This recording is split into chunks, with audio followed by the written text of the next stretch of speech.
warahmatullahi wabarakatuh.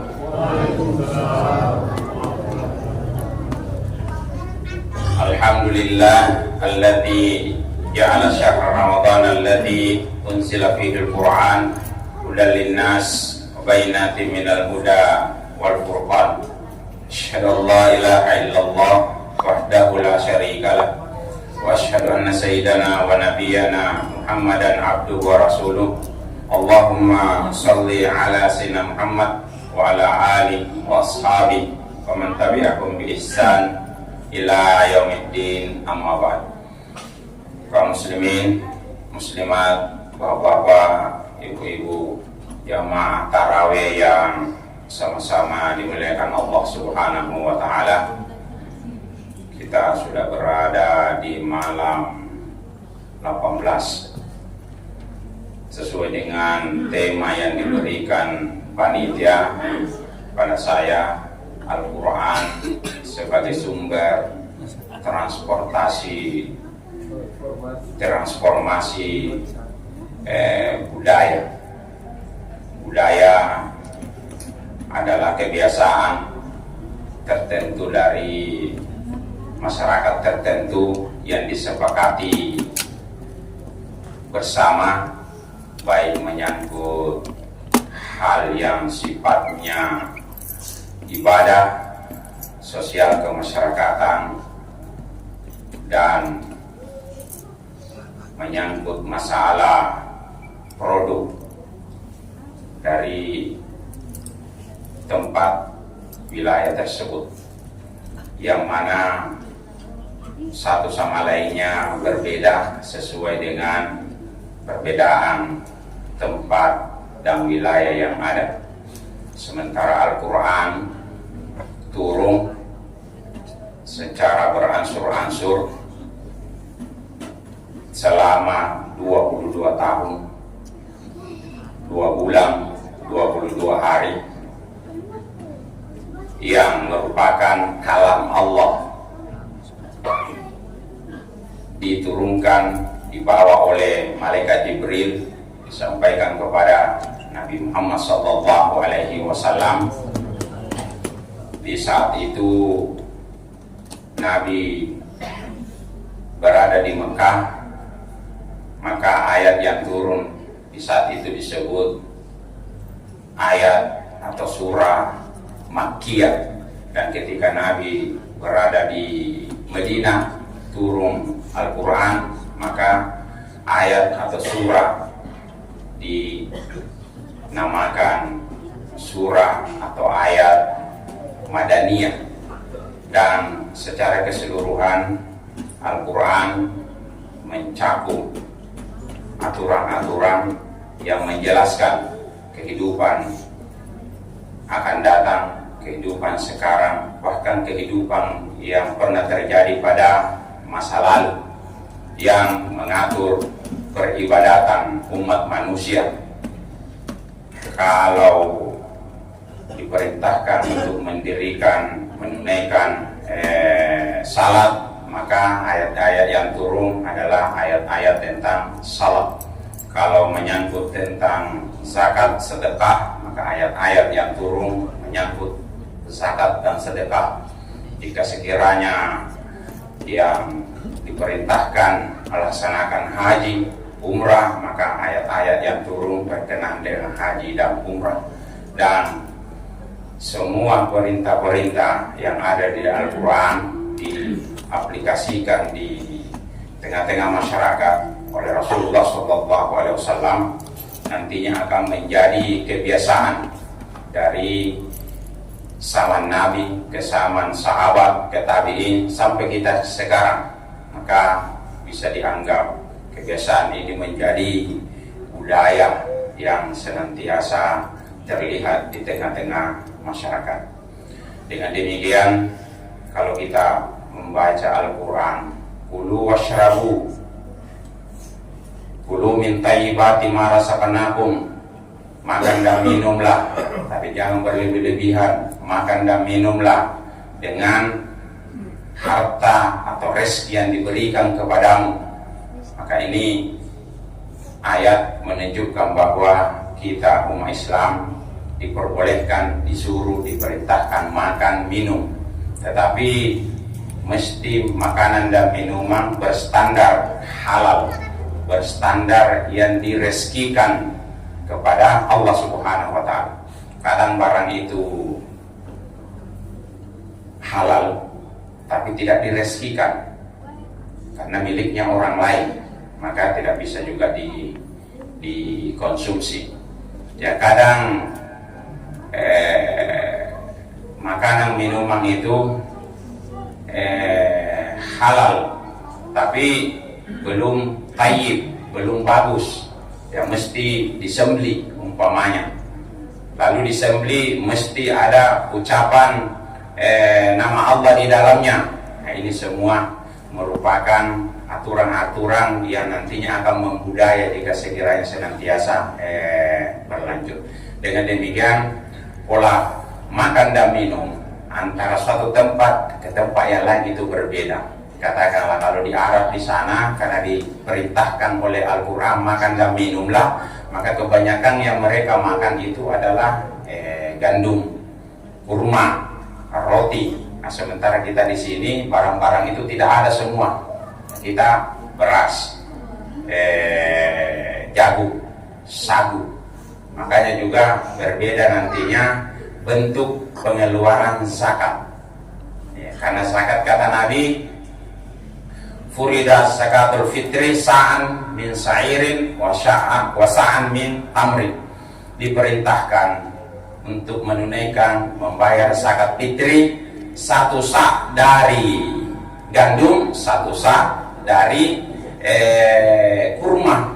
Satu sa' di sini 4 liter jamaah. Jadi saat kita membayar zakat nanti, ya, keluar kami zakat fitrita dengan 4 liter per kepala. Ya, apakah itu? Ya, menurut tadi hadis adalah kurma dan gandum. Sementara kita di sini mana kita dapat kurma, mana dapat gandum. Ya, kalau kurma banyak-banyak di barangkali di Alfa, di supermarket atau di pedagang kaki lima, tetapi gandum mana kita dapat? Makanya ulama memberikan penjelasan, gandum dan kurma dibayar karena makanan pokoknya orang Arab. Kita makanan pokoknya di sini apa? Tentu beras, jagung, sagu. Maka beras, sagu, jagung yang dikeluarkan seperti yang dikeluarkan di sana, yaitu 1 sa' 4 liter. Seperti itu.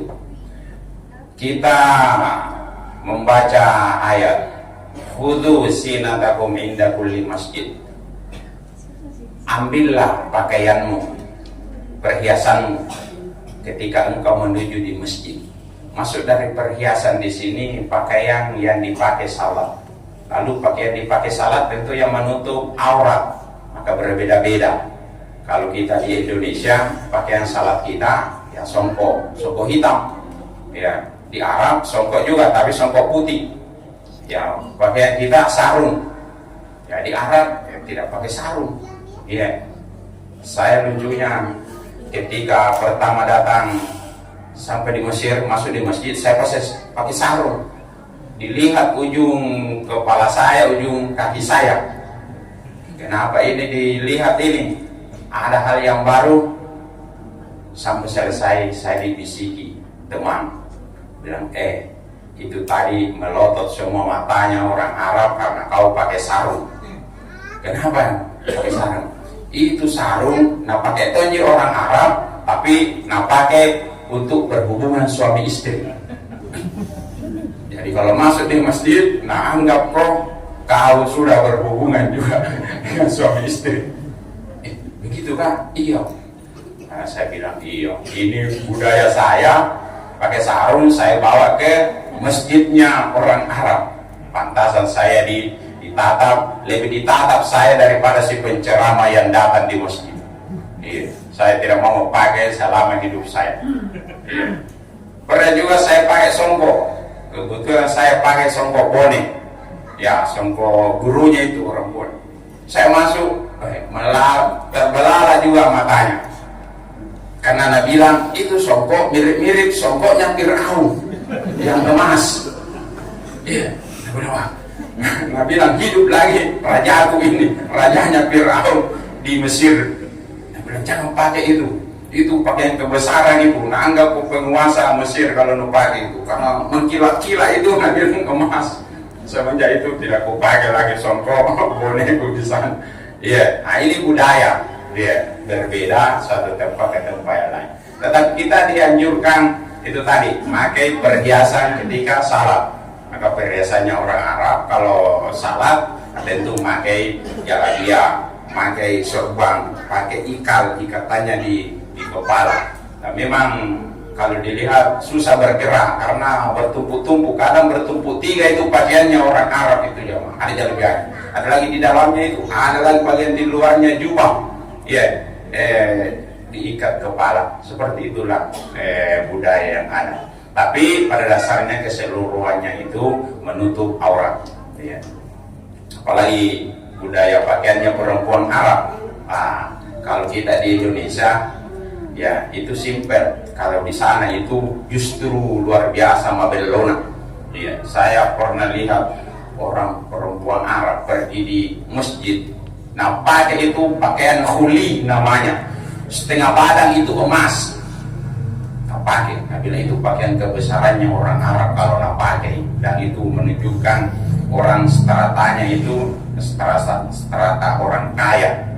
Saya bilang kalau di kampungku itu menggila itu pakaiannya itu. Ya, tapi ya di sini nu kasih menghilang itu pakaiannya, menghilang nyawa. Kena hukuman mati tidak apa. Ya. Nah, ini budaya. Begitu pula Al-Quran sebagai sumber doa-doa di dalamnya. Dari doa-doa ini yang kita diajarkan di dalam Al-Quran itu banyak sekali. Rabbana, Allahumma, itu kita pakai ya doa ini. Dari seruan-seruan kita berdoa kepada Allah Subhanahu wa Ta'ala, sehingga kita umat Islam kalau berdoa mengangkat tangan. Itu membedakan dari agama lain. Ya. Kita berdoa mengangkat tangan menghadap ke kiblat. Kita berdoa ya lazimnya banyakannya sesudah salat fardu, sesudah salat 5 waktu. Karena Nabi pernah ditanya oleh sahabat, ai doa afdal ya Rasulullah, yang mana itu doa afdal wahai Rasulullah? Kata Nabi, doa mustajab fi kulli duburi salatil maktubah, doa yang dipanjatkan ketika selesai salat 5 waktu. Nah, kita tadi salat 5 waktu jemaah, ya, isya, subuh nantinya, duhur, asar, maghrib, salat 5 waktu. Tadi diperintahkan oleh Nabi, itu katanya tempat-tempat yang mustajab kita berdoa kepada Allah Subhanahu wa Ta'ala. Kita berdoa. Ya, ditambah lagi Al-Quran mengatakan iza adaitumus shalah faskurullaha qiyaman wa qu'udan wa ala junubihim. Apabila kalian telah selesai menunaikan salat 5 waktu, maka zikir-zikirlah kepada Allah, doalah kepada Allah, baik dalam keadaan duduk-duduk, dalam keadaan berdiri, dan keadaan berbaring. Saking pentingnya itu doa, walaupun seseorang tidak bisa berdiri, ya duduk. Tidak bisa duduk, ya berdiri dan berbaring. Wa ala junubihim, berbaring. Nah, saking pentingnya doa tersebut. Dan doa di saat tengah malam, fi sulusil lail, tengah malam, ya, kita yang dapati ini bulan Ramadan, kita bangun tengah malam salat tahajud, berbanyak doa. Nah, doa apa yang kita panjatkan kepada Allah? Doa kekayaan, doa kesehatan, doa panjang umur, doa diberikan rezeki yang melimpah, yang luas, yang halal, yang berguna. Nah, itu semua tempat-tempat di sepertiga malam yang merupakan mustajab doa. Nah, itu kalau terbiasa itu kita lakukan, itu menjadi budaya nanti di tengah-tengah masyarakat. Dan doa ini jamaah, sepakat Ahlus Sunnah wal Jamaah pahamnya, doa itu hakikat. Hakikat artinya setiap permohonan kita kepada Allah itu ada realitanya di sisi Allah. Nah, Umpamanya kita mengatakan, ya Allah berikan aku kesehatan. Nah sekalinya ini orang sakit terus sampai meninggal dunia. Di mana itu kesehatannya? Ada nanti di akhirat. Ya. Nah, bilang ya Allah berikan saya rezeki yang luas, mobil Mercy, mobil Ferrari, sekalinya miskin-miskin terus sampai mati. Tetapi ada itu yang minta tadi itu ada di akhirat. Ya. Jadi berdoa itu sebetulnya ibadah yang realistis, permohonan kita diijabah oleh Allah secara keseluruhan. Hanya saja ada yang direalisasikan Allah di dunia, ada yang ditangguhkan nanti di akhirat. Ya. Kenapa direalisasikan? Sebagai bentuk kekuasaannya Allah, ingin dia perlihatkan oleh hambanya. Kenapa ditangguhkan? Ya sebagai bentuk, ya banyak, jangan sampai terjadi fitnah kalau diberikan ini hamba, ya, terjadi kesombongan kalau diberikan ini hamba, dia berpaling justru dari Allah kalau diberikan kekayaan oleh Allah Subhanahu wa Ta'ala. Makanya ditangguhkan nanti kelak di kemudian hari. Nah, makanya kata Nabi, kalau kalian berdoa, berdoalah dengan permohonan Jannatul Firdaus, karena itu yang paling besar. Kalau mobil ini saja kesehatan itu kecil, tapi kalau Jannatul Firdaus, nah itu besar, ya. Dan surga yang paling istimewa kelak di kemudian hari itu Jannatul Firdaus, jemaah. Dan orang miskinnya, orang di dalam surga, orang miskinnya di riwayat Al-Baihaqi, orang miskinnya nanti ketika dimasukkan ke dalam surga itu surganya 7 kali lipat, 9 kali lipat luasnya dunia dan langit ini. Paling miskinnya. Nah kita disuruh oleh Nabi minta Jannatul Firdaus. Berarti itu yang 7 kali lipat, 9 kali lipat itu, yang miskin itu ya belum sebanding kalau disuruh minta Jannatul Firdaus. Nah, makanya berdoa sebanyak-banyaknya doa, sebagus-bagusnya doa. Ya kata Nabi, doa minta dengan Jannatul Firdaus. Ya. Dengan demikian jangan bosan-bosan berdoa. Kadang saya tadi cerita bincang dengan Bapak Haji Sofyan, saya bilang kadang ada orang tidak mau berdoa karena selalu katanya berdoa itu juga di kehidupannya bahkan menjadi lebih miskin. Nah ini perlu disampaikan bahwa itu tadi ya, kalau kita berdoa tidak mengabulkan di dunia, itu sebetulnya ada nanti kelak di kemudian hari. Ya, jadi jangan bosan. Ya. Dan mungkin juga kita yang berdoa tidak merelasikan ya Allah Ta'ala, tetapi orang yang kita doakan itu terrealisasi. Ya. Betapa banyak orang berdoa itu sukses usahanya bukan karena dia yang berdoa, karena didoakan. Contoh, Karun itu kaya raya itu karena doanya Nabi Musa. Karun itu dia fakir miskin awalnya, minta kepada Nabi Musa, ya nabinya Allah, doakan saya supaya kehidupanku ini tidak seperti begini kasihan, bisa saya menjadi orang yang memiliki perubahan ekonomi kaya raya. Didoakan dan diberi satu pasang kambing. Ya.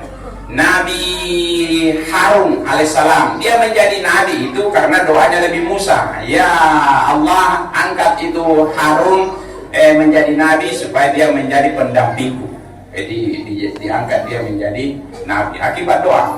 Jadi bosan-bosan berdoa. Ya kita tidak bisa doakan diri kita, doakan anak-anak tak. Moga-moga anak tak itu berkat doa tak, ya dia bisa paham agama, bisa membaca Al-Quran, bisa paham Al-Quran, dia menjadi anak yang saleh, menjadi anak yang salehah. Itu doa yang tidak putus-putus, yang senantiasa ada kita panjatkan kepada Allah Subhanahu wa Ta'ala. Apalagi ini bulan Ramadan, jamaah. Ya. Bulan Ramadan identik dengan bulan Quran, bulan doa. Ya, karena Al-Quran itu sebetulnya doa. Ya, kita membaca Al-Quran itu sebetulnya doa di dalamnya. Jadi jangan bosan-bosan. Ya, kapan dan dimanapun ya kita bisa lakukan. Kecuali barangkali kalau kita baca Al-Quran di dalam WC, ya tidak tidak bisa. Tapi kalau kita dalam keadaan duduk-duduk di rumah di atas kendaraan, itu bisa kita baca, kita lantunkan. Ya. Ini barangkali hal yang saya sampaikan, sudah masuk 20 menit.